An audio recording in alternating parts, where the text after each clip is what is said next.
Bismillahirrahmanirrahim. Assalamu alaikum урматтуу туугандар. Ото чөптөр боюнча кыскача кеңеш. Могу ото чөптөр алманын ичинде мындай болуп өсүп турбайбы? Ушундай болуп, мындай бийигирээк болуп өскөндөн кийин анан кырып калган жакшы, ооруп алган жакшы да. Тоют үчүнчү. Жаңы эле кичине чыгып келатканда аны жогото берсеңиз, анда сиз тоютtu ала албай каласыз да.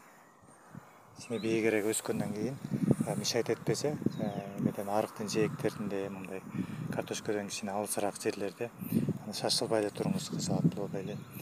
Анда бышкандан кийин мына эми оргонго, эми кыркканга убакыт келди да. Бул деле бир топ эме болот, чөп болот да. Анан өзүбүздө мал жок болсо, мал бакпасак, эмне кылабыз, кырып салалы деп анда да ойлонуп көрүңүз.